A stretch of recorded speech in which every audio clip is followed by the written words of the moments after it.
Now let us discuss the series LCR circuit. So what is series LCR circuit? Across the AC voltage source, we are going to apply an inductor, a capacitor and a resistor, all three of them in series. So that's a series LCR circuit. So idea is same. We need to, voltage will be given to us and we need to get the current. Okay. So here you need to remember that when current is flowing, it is the same amount of current which is flowing in all three of them. So let us just move to board. So this is our circuit and it is V is what which is given to us. So V is nothing but Vm sine omega t. This is given to us. We need to get an expression for current. So from our previous experience, when we apply an resistance only, a inductor only or a capacitor only, we know that the current comes to be some Im sine omega t, some plus phi or minus phi. Here I am saying that let it be minus phi. Okay. So my idea is same, that I just need to get an expression for Im and I need to get an expression for phi. If I can tell both of them, then I can tell that what current is, right? So first is for Im. Okay, so this will be coming from phasor diagram. I know that here the current is flowing, the current which is flowing through all three of them will be same because they are in series, right? The same amount of current will be flowing in the entire branch. So current will be in phase, while voltage across these will be in different phases. So we already know that. Let's just come to our phasor diagram. So we already know that if current, we always draw on x-axis. This is my VR. What is VR? VR is voltage across resistance, and this voltage across resistance is in the phase with the current. Okay, because we know that phase difference is zero when voltage between voltage and current, when resistance is there. What in the case of inductor? In case of inductor, voltage leads. Okay, so voltage leads by an angle of 90 degrees. So I am drawing over here that this is my VL. Okay, so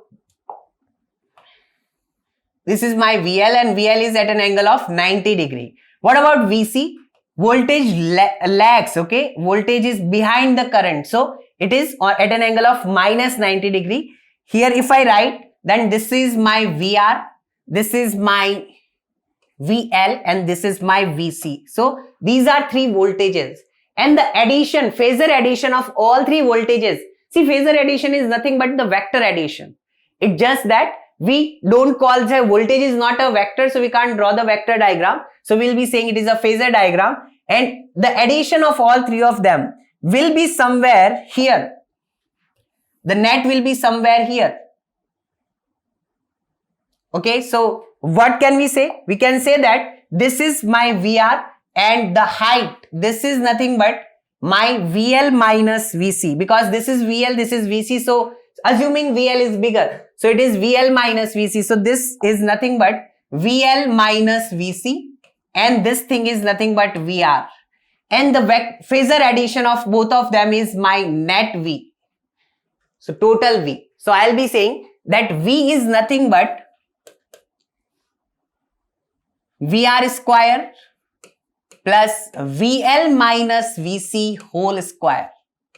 We know that current here is same, right? So remember the cases where we were writing. So we were saying that V is nothing but, or Vm.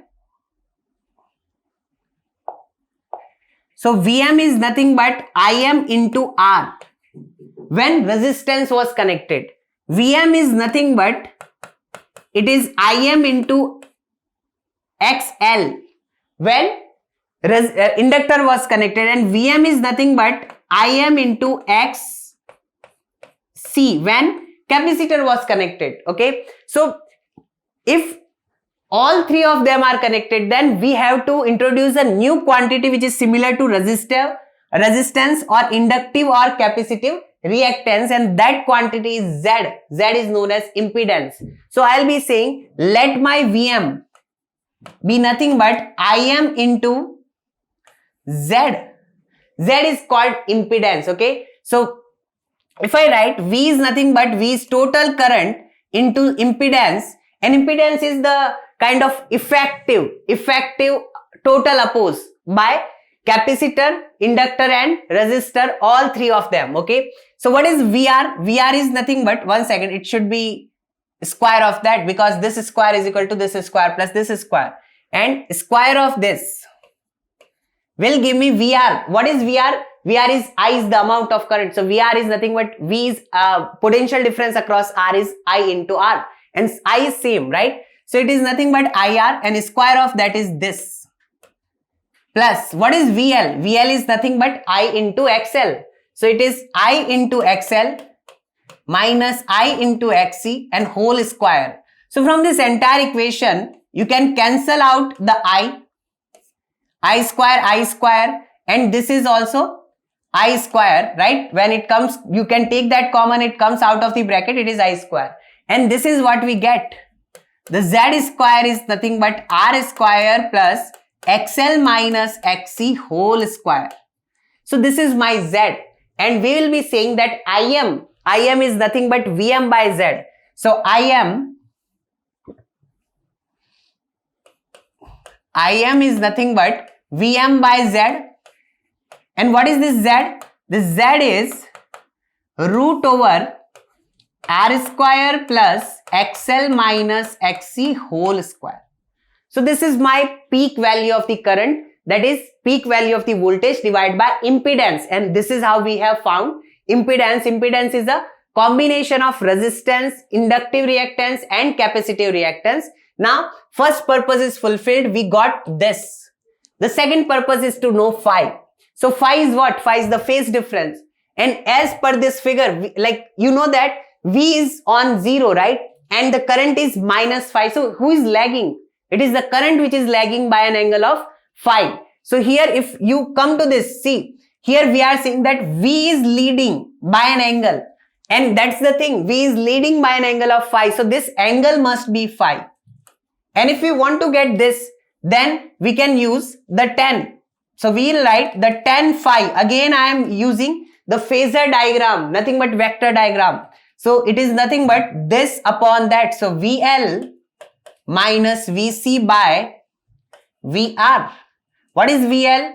I into XL minus I into XC upon I into R. Here I can be cancelled out throughout the equation, and we get our phi. So we'll be saying phi is nothing but, it is tan inverse of XL minus XC by R. So this is the phi.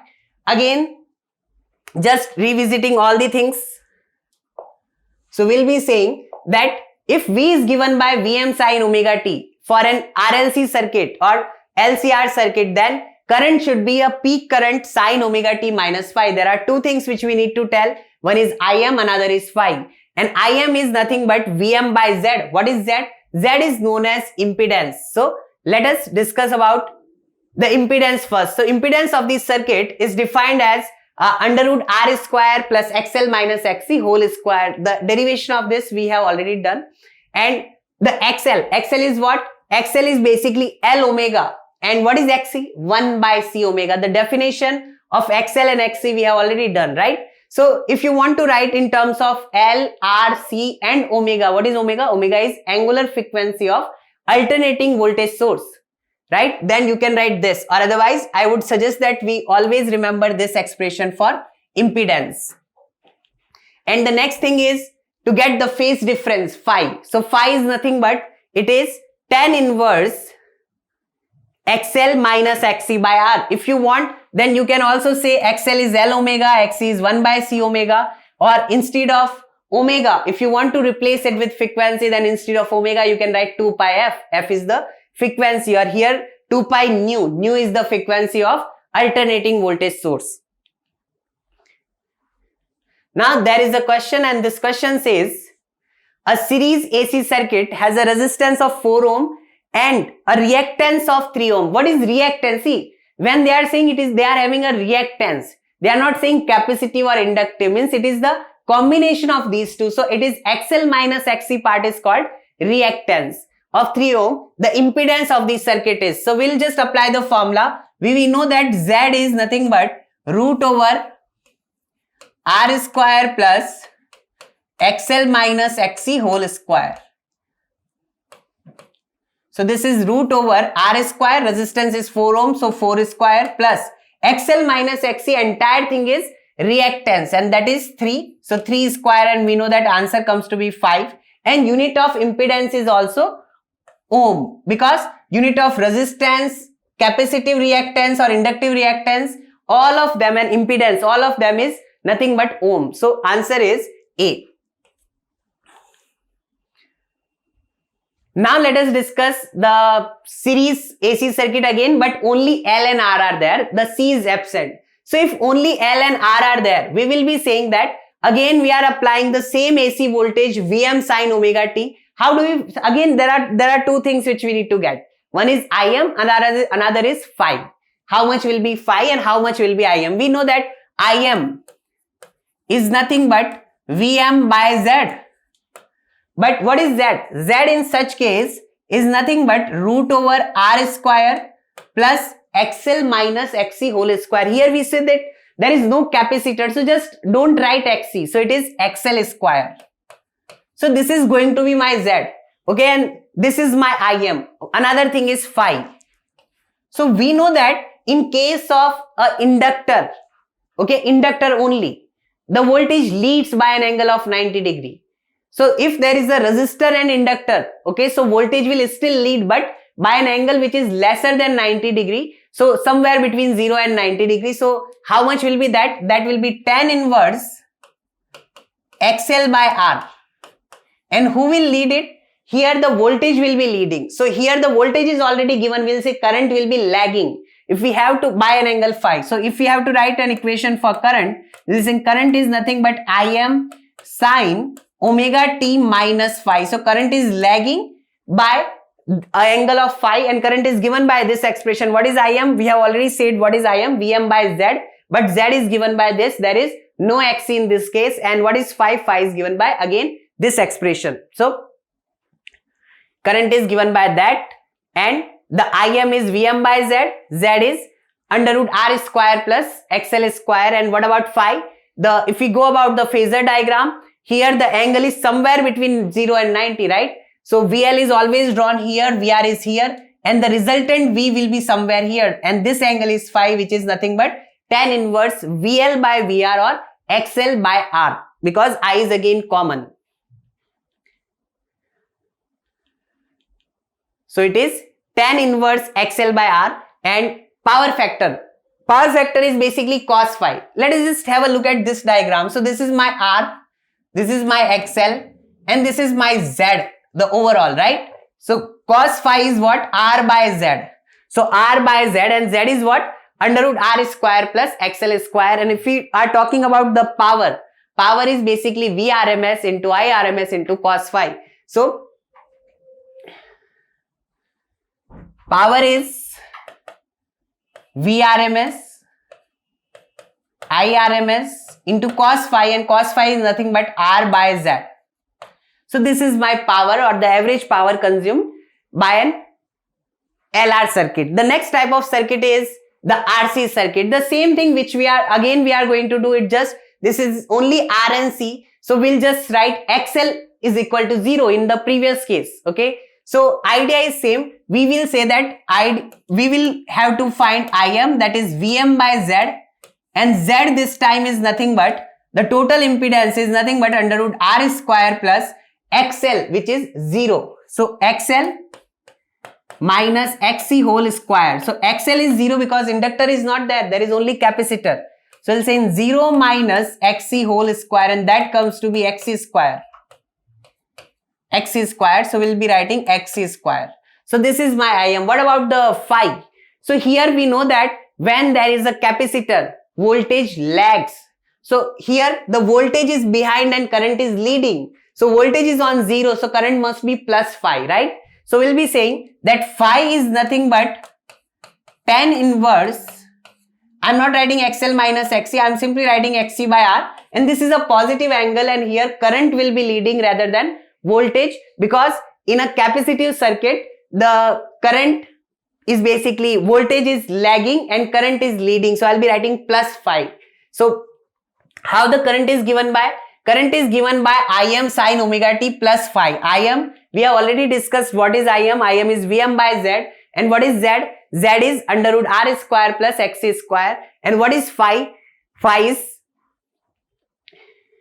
coming from this phasor. So phi is tan inverse of Vc by R, or we can say it is nothing but tan inverse of Xc by R. So tan inverse of Xc by R. And if you want to write Xc as 1 by C omega, you get this expression. So I would prefer that we remember always this expression. Next is the power factor. Power factor is what? Power factor is cos phi. Cos phi is this. So here this is R and this is Xc.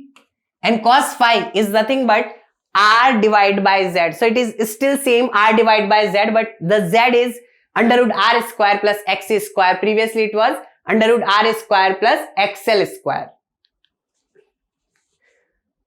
Now this question says an AC source of angular frequency omega is fed across a resistor R and a capacitor C in series.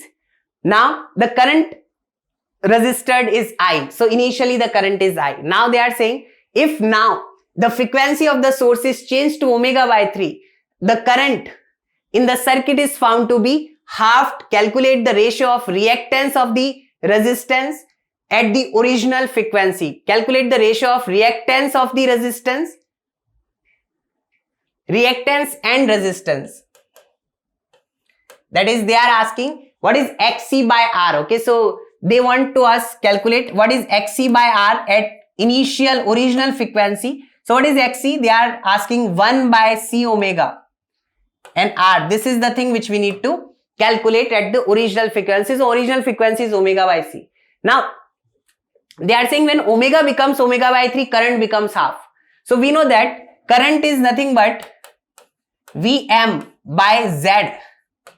So when omega is changed to omega by 3, the current becomes half. And if current is becoming half, the Z must becomes 2 times. So we can write that Z is becoming 2 times Z. What was Z? Z was nothing but under root R square plus Xc square. And what is Xc? 1 by C omega square of that. So this is by Z. And when omega changes to omega by 3, this quantity is basically becomes twice. So twice of this quantity is under root R square plus 1 by C omega. But now omega is omega by 3. So square of that. So when this value changes to twice of that. And now let us just solve it. First I am squaring it. So it is 4 times R square plus 4 by C square omega square is equal to, this thing is R square plus this is 9. So 9 by C square omega square. So let us just say this is 3R square is equal to 5 by C square omega square. So I am writing it here. 3R square is equal to 5 by C square omega square. Idea was to get 1 by C omega R, right? So this R can go here and 5 can go there. So I am getting 3 by 5 is equal to 1 by R square, C square and omega square. And this thing is nothing but, this is root of that. So it is root of 3 by 5 and that's the answer. This is the ratio of reactance to the resistance at the original frequency or original angular frequency omega. Next circuit is series LR circuit. So LC circuit. So now there is no resistance, there is only an inductor and only a capacitor which are connected. So again V is that. Idea is again to find Im and phi. How much is Im? Im is always Vm by Z. The Z this time is nothing but under root R square, but R is 0. So don't put it there. XL minus XC whole square. So it becomes magnitude of XL minus XC. Okay. You can write Z is nothing but mode of XL minus XC. Bigger minus is smaller. Okay. If XL is bigger, then what about the phi? The phi is the interesting case over here. Phi is basically plus pi by 2. in current, we'll say current will lead if capacitor or XC is bigger, and voltage will lead if XL is bigger. So it is plus pi by 2 for IM, like current will lead if XC is greater than XL, and at the same time it can be minus pi by 2 also if your XL is bigger than XC. Okay, so these are the cases. Now the I is Im or I naught into sine omega t plus minus pi by 2. We have discussed that plus pi by 2 when XC is bigger than XL, and minus pi by 2 when XL is bigger than XC. And it is given by V naught. Peak current is nothing but peak voltage by Z. Z is nothing but XL minus XC or XC minus X. It's just the magnitude of that. Bigger minus smaller. And here the phasor diagram will be simply VL will be 90 degree ahead, VC will be 90 degree behind, and their difference. Here we have assumed that VL is greater than VC, okay? Or we can also say XL is greater than XC. So it will be VL minus VC, and as you can see, current and voltage, the angle between them is 90 degree here. So phase difference is 90 and power factor is cos phi cos 90, which is going to be 0.